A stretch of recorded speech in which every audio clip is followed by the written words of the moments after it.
Bonjour mes délicieux co-créateurs, c'est Lilou, je suis en Californie. Magnifique Californie, j'adore cet état forcément. Je suis née à Santa Barbara, Carmen. Bonjour Carmen.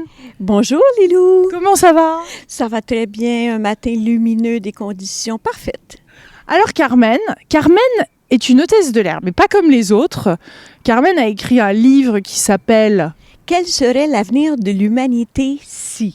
Si, alors nous allons parler de l'humanité, de l'état du monde, et puis aussi j'aimerais bien intégrer certains côtés un petit peu plus pratiques aussi, de visualisation, de méditation, etc. Tu as fait un gros travail. Je me demande en fait, et j'ai envie de commencer cette interview, donc nous sommes en Californie en fait, hein, j'ai bien dit, mais à Culver City, qui est tout près de Los Angeles. Carmen habite en Colombie-Britannique, donc Vancouver, c'est ça, ou à côté? Kelowna. Dans la ville de Kelowna, environ 500 km de Vancouver. Ouais. Et c'est magnifique là-haut. Hein. C'est loin, c'est à combien de kilomètres d'ici? C'est quand même... Sûrement 3000 km d'ici. Donc ça? Mais avec les avions, on se déplace facilement. Ouais, c'est ça qui est formidable et c'est ça que j'adore. Et merci pour ton enthousiasme et ton envie de partager parce que c'est important en ce moment. Quel est pour toi, j'ai envie de faire un petit bilan d'abord, de commencer sur cet état du monde et après on parlera aussi de ton parcours parce que c'est quand même assez atypique, tu n'es pas une hôtesse de l'air comme les autres. Oui. Alors, bon, pour commencer, on se trouve à la croisée de mouvements importants présentement. On a les anciens systèmes qui s'acharnent à contrôler, gouverner, mais en même temps, il y a une énergie nouvelle qui vient de par le processus évolutif de la planète où des courants merveilleux viennent nous aider à nous ouvrir au niveau de la conscience, au niveau du cœur, mais aussi du cœur initiatique, c'est-à-dire de l'intuition. On sent des changements, par exemple, au niveau du végétarisme, de la récupération, au niveau des habitudes. Les gens commencent à prendre conscience qu'ils sont ce qu'ils mangent, par exemple. Mais aussi, ces influences se font sentir au milieu politique où on met en lumière les fraudes, les abus.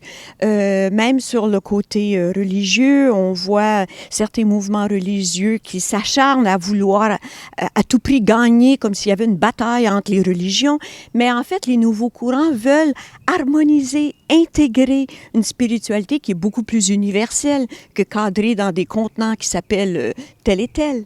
Alors voilà, on est à la croisée de ces mouvements présentement et parfois on le ressent comme des chocs parce qu'on n'a pas envie de changer ou on le reçoit comme une envie incroyable de vivre, d'explorer, d'aller de l'avant. On a hâte de continuer à vivre. Donc la différence, c'est vraiment cette résistance qu'on peut avoir qui ne fait pas avancer les choses finalement, qui les bloque. Oui, c'est vrai. Cette résistance, elle se trouve au niveau cellulaire, de par nos habitudes. Elle se trouve aussi dans notre plan mental, de par les clichés qu'on entretient. Et elle se trouve aussi de par le fait que l'humanité est composée de toutes ces consciences. Elle se fait ressentir aussi dans les systèmes sociaux, politiques, économiques, éducatifs, dans tous les domaines.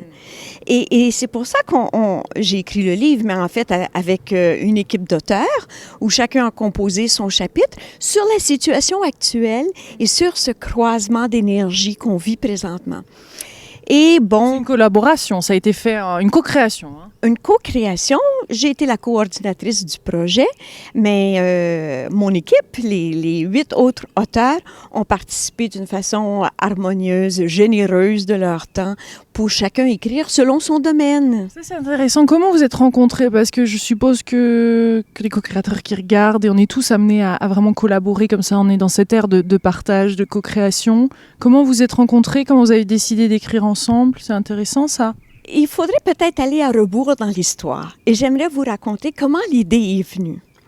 C'était sur un vol, donc, Lilou, vous avez dit, je suis hôtesse de l'air, on dit en Amérique agent de bord, mais hôtesse de l'air. Et j'effectuais un vol entre Sydney, l'Australie et Vancouver. Un long vol, 15 heures de vol. Et c'était au cœur de la nuit, les passagers dormaient. Mais voilà qu'un homme d'affaires, je travaillais en classe d'affaires, s'est levé, il n'avait pas envie de manger, il n'avait pas envie de boire. Je sentais qu'il avait envie de parler. Alors, j'ai entamé la conversation en lui demandant s'il faisait souvent l'aller-retour. Il m'a dit, oui, je travaille pour une société minière. J'ai fait pendant 2 ans les allers-retours régulièrement. On travaillait à une intégration entre une société canadienne et australienne. Mais voilà que tout a échoué. Maintenant, je rentre à la maison et je ne retournerai plus à Sydney. J'étais étonnée parce que le secteur minier, tant au Canada qu'en Australie, donne d'excellents résultats. Il performe très bien. Alors, je lui ai dit, mais comment se fait-il que ça a échoué? Il me dit, écoutez, les conditions économiques globales ne sont pas ce qu'on prétend voir. Elles sont beaucoup plus sérieuses que ce qu'on donne aux nouvelles. Et de plus, il y a eu des conditions politiques qui ont interféré de sorte qu'il n'y a aucune solution pour faire cette intégration. Bon, on a parlé pendant un bon moment. Et puis, c'était mon dernier vol avant de partir en vacances. J'allais dans le sud de la France pour un congrès, j'appelle mon bain de jouvence printanier. C'est tellement agréable. À tous ceux qui regardent au sud de la France, vous êtes quand même vachement chanceux. Hein. C'est hyper beau. Ah, c'est magnifique. Surtout au printemps, parce que ça devance de beaucoup le Canada. Et tout est en fleurs, c'est inspirant, c'est un renouveau pour l'âme. Donc, un matin, j'étais en méditation. Et cet homme d'affaires est revenu à ma pensée. Et je me disais, c'est dommage que les hommes d'affaires qui sont bien éduqués, qui sont bien placés dans la société, n'aient pas conscience des lois cosmiques. Ils connaissent les lois civiles qui changent selon les pays, les cultures et au fil du temps, mais les lois cosmiques sont immuables, inchangeables, ils ne les connaissent pas. Pourtant, ils basent l'économie, la politique sur les lois humaines qui sont instables, alors que les lois cosmiques sont stables, immuables. Et là, on verrait des résultats extraordinaires. Donc, dans ma méditation, j'ai laissé mon imagination vaguer au fil de pendant ces vacances. Hein? Pendant ces vacances, c'était donc à Pâques 2011. Donc c'est récent. Hein? Et puis, après, je sais pas, un bon moment de méditation, tout à coup, j'ai réalisé, mon Dieu, ma pensée était complètement partie. J'avais comme écrit un livre, j'avais des sujets qui s'enchaînaient les uns aux autres. Et puis, je viens pour me lever et en ouvrant mes yeux, je vois un être de lumière. Mais Lilou, croyez-moi, je travaille dans les airs, mais j'ai vraiment les 2 pieds sur terre. J'étais étonnée. Alors, j'ai fermé les yeux, mais le plus important, c'est que j'ai senti cette présence lumineuse. Ça m'arrive pas d'avoir des visions comme ça. C'était la première fois? Mais oui! Alors, j'étais... Clairement, tu étais déjà intéressée par le sujet. J'étais intéressée par le sujet parce que je médite depuis un certain nombre d'années, oui. Mais on ne reçoit pas des visions comme ça, à moins d'avoir une imagination très fertile. Mais c'était réel. Mais surtout, encore plus que ce que j'ai vu, c'était la sensation qui m'a habitée. Ouais.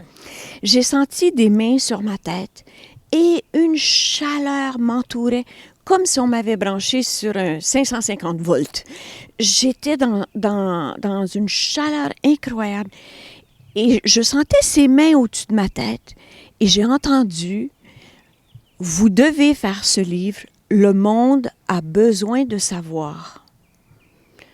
J'étais dans un étonnement, mais je sentais cette chaleur m'entourer. Honnêtement, mon intellect était bafoué. Je n'arrivais pas à penser d'une façon coordonnée. J'étais plutôt comme dans une sensation. Ouais. Certainement, vous avez eu cette sensation quand vous êtes habité par un courant. Ça se passe là, dans tout le corps est habité. Il était partout, mais je me sentais surtout remplie au niveau ici. C'est comme mon intellect n'arrivait pas à analyser, à décortiquer ce qui se passait. Tu te laissais porter, là. Je me laissais porter, puis j'ai été un bon moment à essayer d'intégrer. Et puis finalement, tout le monde autour de moi, c'était une méditation au lever de soleil. Tout le monde autour de moi était parti. J'étais seule quand j'ai ouvert les yeux. Bon. J'ai dit quand même, il faudrait que j'aille écrire. Combien de temps j'ai passé, là?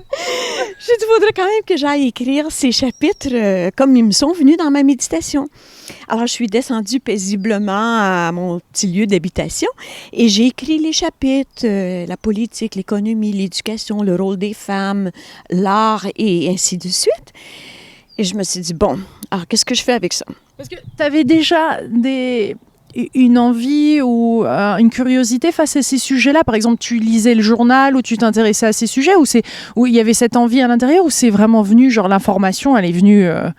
Bon, Du côté extérieur, j'écoute les nouvelles, CNN, partout où je me retrouve, en escale, BBC, parce que je tiens à être au courant de ce qui se passe dans le monde. Ça nous permet d'envoyer de la lumière. Intéressé déjà par ça, c'est pas comme si c'était... Parce qu'il y a des personnes qui ne regardent pas du tout l'actualité. Non, je m'y intéresse peut-être pas dans les détails absolus, mais au moins connaître les grands courants. Mais aussi, c'est parce que j'ai étudié dans l'ésotérisme depuis un bon nombre d'années. Et ce qui est resté des études, c'est entre autres peut-être l'enseignement d'Omran Mikhail Ivanov, où il explique clairement les lois cosmiques. Bon, j'ai appris... Je connais pas, il est d'où, lui? Il est bulgare d'origine, mais il a habité la France pendant un bon nombre d'années. Pendant plus de 50 ans, il a habité la France. Il est encore vivant, non? Non, il est parti en 1986. Bon, alors j'avais étudié ces thèmes, donc je pouvais faire la correspondance entre ce qui se passe dans le monde actuel et qu'est-ce qui se passerait si on pensait comme les initiés et les grands sages. Mais j'avais étudié les Rose-Croix, les Ekankar. Mon origine, mon éveil spirituel s'est fait par le yoga. Bon, alors je suis allée voir une maison d'édition et j'ai proposé ces thèmes. Mais on m'a dit, écoutez, nous, on a un programme 2 ans à l'avance. On ne peut pas comme ça arriver avec un livre, demander à un écrivain d'écrire. Il faut vous débrouiller, il faut l'écrire vous-même. Bon, alors, mais j'ai dit, ce que j'ai vu, c'était réel. Cette sensation m'a habité. Alors, si les portes s'ouvrent, c'est ce courant qui va me mener. Et je suis rentrée à la maison. Mon mari, qui ne m'avait pas accompagnée par exception cette fois-là, en rentrant à la maison, j'explique la situation que j'avais vécue. Mon mari, qui est très sensible, me prend la main. Il me dit, écoute, il faut suivre ce courant. Et si tu ne sens pas que tu es capable de l'écrire toi-même, écris-le en équipe.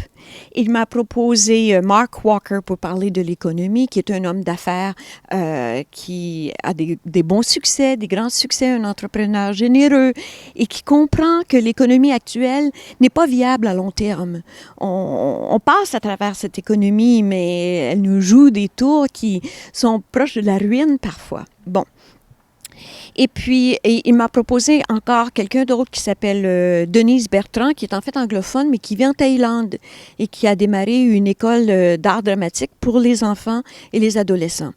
Alors, elle m'a dit, demande à Denise qu'elle écrive le chapitre sur l'art. Bon, alors ça me donnait un peu d'élan. Et puis, j'ai contacté peut-être une 12aine de personnes. Et sur les 12 personnes, 8 ont accepté. Et ces personnes m'ont été suggérées par d'autres.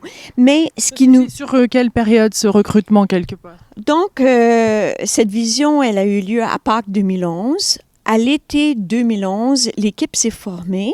Rapide. J'ai gardé en secret pendant un bon 2 mois. Question de faire mûrir cette idée comme si je la portais comme un enfant dans le sein de mon âme et pour mesurer et intensifier, pour ne pas répandre comme... Et ça, c'est important. Merci de l'avoir dit parce que je trouve que c'est important de le noter. Quand on a des rêves comme ça, il faut les garder, comme un enfant qui vient de naître, quoi. Faut le protéger.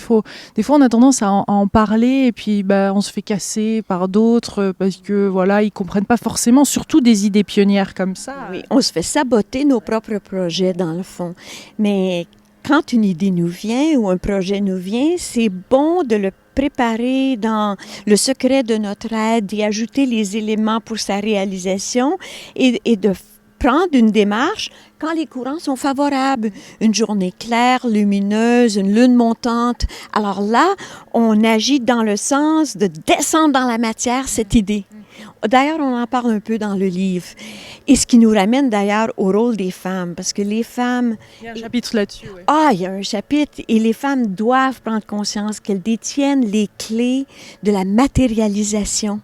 C'est pour ça qu'elles forment l'enfant. C'est la nature leur a donné le magnétisme qui est là partout dans l'univers. Mais ce magnétisme, avec ce magnétisme, la femme forme l'enfant. Mais ça, c'est dans le plan physique, on le sait. L'homme donne sa semence et la femme forme, elle ne le sait pas, la nature le fait pour elle. Par contre, si on attribue sur le plan psychique la même fonction, le même rôle que sur le plan physique, lorsque la femme a une idée et qu'elle travaille sur cette idée, en y ajoutant ces éléments de magnétisme que la nature lui a donnés, elle a des possibilités de réaliser incroyablement dans la matière. Bon, on peut procéder... On a nos émotions aussi. Beaucoup de femmes sont émotionnelles. Oui, mais là, il faudrait différencier entre les émotions qui sont des sensations fortes, qui relèvent du plan astral, et des sensations qui touchent plus l'intuition, qui est une forme d'intelligence intuitive. C'est très, très, très subtil. C'est pas une grosse émotion comme la colère, c'est une grosse émotion. Bon, mais il y a des émotions qui sont des sensations qui sont à un niveau plus subtil. Mais oui, si on y met un élan, presque une croyance, mais c'est aussi une sensation très forte. On réalise encore plus rapidement. C'est le lien qui manque d'ailleurs entre la pensée et la réalisation dans la matière. C'est la sensation. Parce que un peu cette incubation alors quelque part. Oui, c'est les sentiments, la sensation qui forment, qui moulent. Alors, il ne faut pas passer par-dessus. Il ne faut pas s'attendre à ce qu'on pense va se réaliser. Il faut passer par la sensation. Il faut mouler. Il faut, comme vous dites... C'est donner naissance. Oui. Parce qu'on ressent ça, et j'ai ressenti ça ces derniers jours. C'est comme si ça descendait. Et c'est bon, j'ai jamais donné naissance, mais j'imagine que c'est quand même assez puissant. Et c'est un peu comme ça là. C'est comme si ça demandait, des choses demandaient à naître. Oui, exactement. Spécialement quand on est sensible comme vous, on ne sait pas comment toujours les analyser, mais la sensation nous donne la vérité. La sensation nous donne la direction à prendre. C'est-à-dire on se sent bien, pas bien, paniqué, anxieux, dans la joie, tout ça, c'est ça qu'il faut ressentir. Mais surtout quand on travaille avec une idée maîtresse, si on y met beaucoup de joie, beaucoup d'attentes positives, d'enthousiasme, ça, c'est une sensation, c'est aussi une émotion.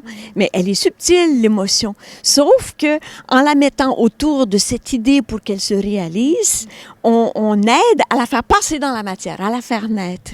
Génial. Oh, c'est génial. Alors, si toutes les femmes de la Terre étaient conscientes qu'elles détiennent les clés de la matérialisation, on pourrait faire naître une nouvelle humanité. On pourrait faire naître cet âge d'or. Alors, le rôle des hommes? Eux, ils lancent les idées parce que leur semence représente l'idée. Et la femme, de par son magnétisme, elle représente la sensation, la formation. Alors, l'homme, il émane, comme sa semence, des idées, comme des idées maîtresses. Et la femme peut aider à réaliser. Mais dans le fond, on ne devrait pas séparer l'homme et la femme parce qu'on a la possibilité de l'androgyna à l'intérieur de nous. On a l'aspect féminin, masculin, qui habite chacun, sauf qu'un côté est endormi parce que, bon, on est incarné en tant que femme ou en tant qu'homme et on joue ce rôle. Parce qu'il y a des hommes qui ont quand même beaucoup d'énergie féminine et ils ont même une plus grande énergie féminine et sensibilité et ouverture de cœur que certaines femmes. Absolument. Leur âme, toutes les âmes sont polarisées et ils sont dans un corps d'homme, mais leur âme peut être très réveillée, très sensible. D'ailleurs, les artistes, les gauchers ont cette tendance à être plus sensibles aux choses spirituelles, sont plus ouverts. C'est pas parce qu'ils sont hommes, c'est parce qu'ils sont âmes. Et en tant qu'âme, on a les deux principes à l'intérieur de nous. Il s'agit de savoir utiliser lequel à quel moment. Alors, un matin, ça peut être le principe masculin qui vient avec une idée. Et là, l'idée est bonne, alors le principe féminin vient travailler sur cette idée. Donc en même temps, il faut passer à l'action, mais il faut quand même sentir le bon moment et laisser ce temps de gestation, exactement. Alors, bon, on en parle dans le chapitre en particulier sur le rôle de la femme, pour amener la femme à penser à un niveau supérieur avec son énergie, à l'amener à se lier à toutes les femmes de la Terre pour réaliser cette nouvelle humanité qui s'en vient. Et dans l'ère du Verseau, dans le chapitre, on parle de cette énergie qui descend présentement, qui vient harmoniser les courants, qui vient universaliser les religions, qui d'ailleurs, si on regarde depuis 20 ans, tout ce qui s'est connu au point de vue technologique, communication, ça, c'est toutes les influences du Verseau. Et là, on est vraiment sur la ligne fine des poissons et du Verseau. On délaisse le poisson qui s'est sacrifié, l'ère industrielle, et on s'en va vers le Verseau. Et encore peut-être une dizaine d'années, on sera complètement intégré dans le Verseau. C'est pas moi qui ai écrit le chapitre sur le Verseau, donc il faudra aller lire encore ce qu'il dit. Tu as fait quel chapitre, toi? J'ai fait celui sur la politique, l'évolution, l'involution, sur l'âge d'or, et j'ai aidé à celui sur la nature. Alors, lequel t'a le plus marqué? En fait, c'est celui que j'ai pas écrit. Celui qui m'a vraiment touchée, qui m'a mené les larmes aux yeux, c'était celui sur Melchizedek, le maître des maîtres. Alors là, j'ai vraiment été touchée par ce chapitre. J'ai été étonnée de l'effet qu'il a eu sur moi. Quelles sont les leçons principales de ce chapitre? Certains aspects qui t'ont particulièrement touchée, qui sont importants justement dans cette nouvelle ère? Si on respecte la loi de la hiérarchie, qui est partout dans la nature, du règne végétal, minéral, animal, humain, divin, on prend conscience que chez les humains, il y a des super-humains, avant d'arriver aux saints, aux archanges, bon. Et Melchizedek, dans ce chapitre, il est dans la hiérarchie des grands êtres. C'est un être qui représente le côté christique, le côté non manifesté de Dieu, mais qui, en certains moments, a habité Jésus, par exemple, ou a habité certains grands maîtres. Ça, c'est en channeling que l'information a été reçue, non? Oui, comme Jésus, par exemple, à certains moments donnés, il disait « Père, Père, pourquoi m'as-tu abandonné? » Bon, c'était son côté humain qui parlait, c'était pas son côté divin. Mais quand son côté divin parlait, c'était le Christ à travers lui. Et Christ et Melchizedek, c'est comme la face cachée de l'un et de l'autre, les deux côtés de la médaille. Alors, j'aimerais en revenir à quelque chose de plus pratique, mais ce qui m'a touchée dans ce chapitre, c'est qu'on porte tous en nous la possibilité d'être des gens christiques. Notre conscience est éveillée, bon, on dit Einstein était à 10 %. Mettons, nous, on est peut-être à 8 %. Ça veut dire que 92 % de notre être vit dans les habitudes, les clichés. On ne porte pas attention à ce qu'on pense, à ce qu'on sent. Mais si on était éveillé à 100 %, on serait des gens christiques. Lilou Christ et Carmen Christ. Et l'énergie de ce Christ, c'est comme la face de Melchizedek qui représente dans la hiérarchie l'être responsable de l'évolution de la planète. C'est comme le maître de tous les maîtres. On dit Jésus était de l'école de Melchizedek. Donc, ça veut dire qu'il y avait quelqu'un au-dessus de Jésus. Mais il y a vraiment cette hiérarchie ou nous, on essaye de le comprendre comme ça? Si on était dans la réalisation, dans l'illumination, on se verrait tous en tant que pure lumière. On ne verrait pas la hiérarchie telle qu'elle parce qu'on serait tous un. Mais comme on est descendu dans la matière, comme on est incarné à travers tous ces corps subtils et qu'on arrive dans le plan physique, il faut réaliser qu'il y a différents niveaux de vibration. Par exemple, la pierre, elle ne bouge pas. Elle a son niveau vibratoire qui est là, qui est très réel. Si on se cogne les orteils sur la pierre, on le ressent qu'elle est inerte. Et ensuite, on regarde le règne végétal. Déjà, il commence à se mouvoir de par le vent. Il y a une vitalité accrue. Et maintenant, si on parle du côté animal, il y a même une émotion qui se développe, une appartenance, le maître et son chien, bon. Et en fait, si on arrive chez les humains, l'intelligence est plus manifestée. C'est un degré de vitalité. On le reconnaît, on le sait d'une façon subconsciente. Mais si c'est vrai du règne végétal ou minéral aller à l'humain, pourquoi pas de l'humain au surhumain? Des gens qui se sont vraiment distingués des autres de par leur esprit de sacrifice, leur esprit altruiste. On en connaît, Mère Teresa, on en connaît même aujourd'hui qui sont incarnés. Je pense à Wayne Dyer qui fait énormément pour éveiller la conscience des gens, qui se sacrifie, il est déjà dans un âge mûr, qui se sacrifie pour faire éveiller ses consciences. De même, Omraam Michaela Ivanov qui a dédié sa vie dans une pureté incroyable pour toucher tous les sujets qui touchent l'humain et l'éveiller à une conscience supérieure qui l'habite. il ne projetait pas quelque chose dans une forme extérieure, mais plutôt dans un éveil intérieur, comme une responsabilité qu'on a face à notre âme et notre esprit.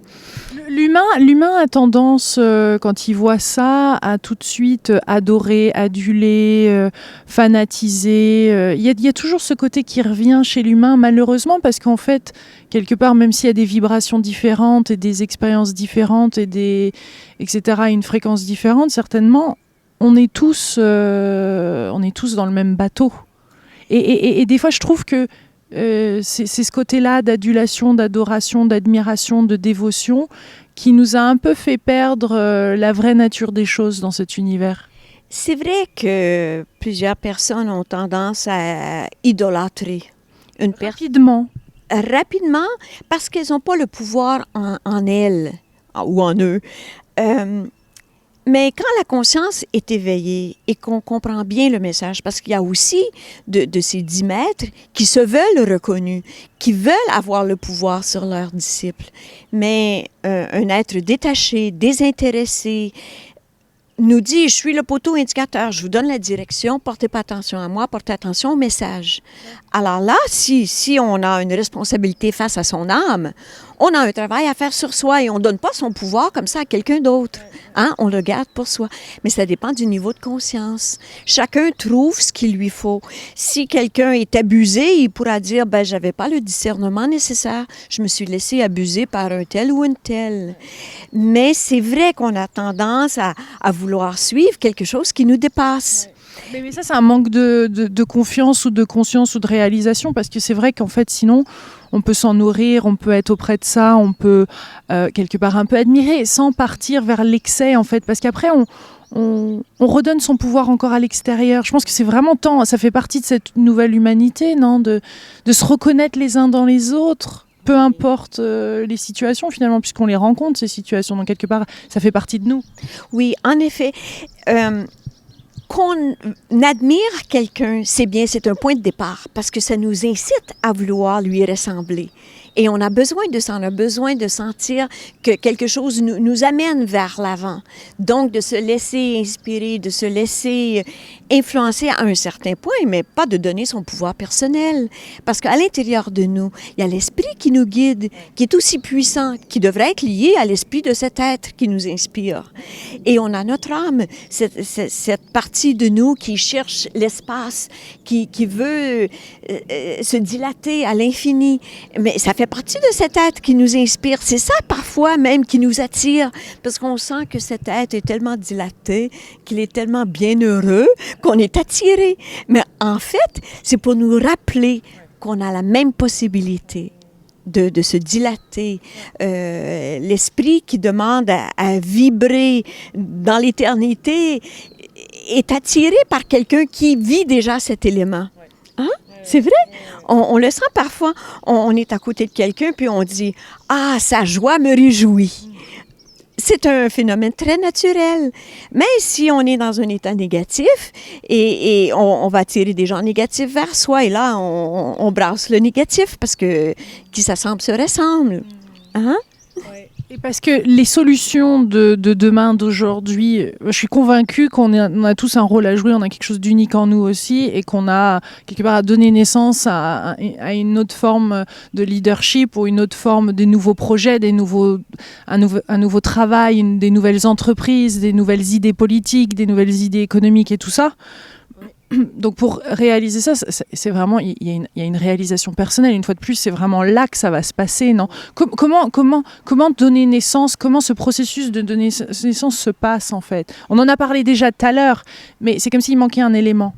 Oui, là, on arrive au deuxième livre qu'on va écrire, qui est déjà en train de s'amorcer, où les auteurs vont parler chacun de leur éveil spirituel. Oui. Dans le premier livre, on a parlé de conditions socio-économiques, comment l'humanité pourrait être si on pensait selon le point de vue des initiés, mais on n'a pas parlé de nous personnellement. On est resté d'une façon effacée dans le sujet. Mais dans le deuxième livre, on va parler de cet éveil de conscience, par où on a passé chacun pour se poser des questions. Cette crise existentielle, on dit, mais d'où je viens? Pourquoi on vit tout ça? Ça mène où? la vie. C'est des questions... Je sens ta souffrance à ce moment-là quand tu t'es posé ces questions. Hein? Oh oui, c'était un... À quel moment ça? J'étais adolescente, mais je pensais que je frisais la dépression. Hein. Tellement que j'étais dans le goulot de l'entonnoir, j'avais plus d'issue. Pourtant, j'étais hôtesse de l'air, j'avais des conditions Adolescente? J'ai commencé à 19 ans. Bon, C'est bien l'adolescence. À 30 ans, on est encore dans l'adolescence. Enfin, moi, ça a duré longtemps. Hein. Ma mère pourrait confirmer, mais bon, ça, c'est un autre sujet. mais 40 ans plus tard... Bon, enfin, l'éveil s'est fait de par cette souffrance, de fait de ne pas trouver de réponse à ces questions fondamentales. Et donc, les auteurs vont parler chacun de leur éveil, par où ils sont passés.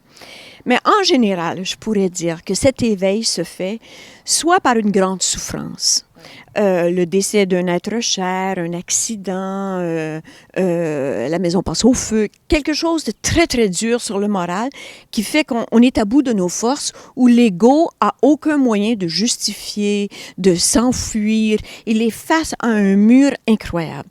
Alors là, et certains décident de s'enfermer. Oui. Tout le monde décide de s'ouvrir. C'est vrai, certains refoulent dans les profondeurs de leur être ce désir de surmonter, de dépasser l'existence qui nous mène à ce moment-là.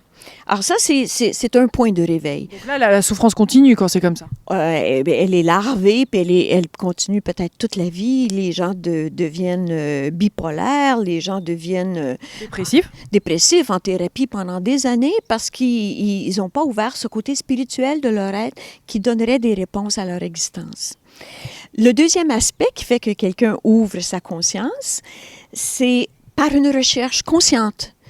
Par une curiosité, connaître la réincarnation, qui ont été les grands maîtres de l'univers. Bon. Et le troisième aspect, c'est l'intuition.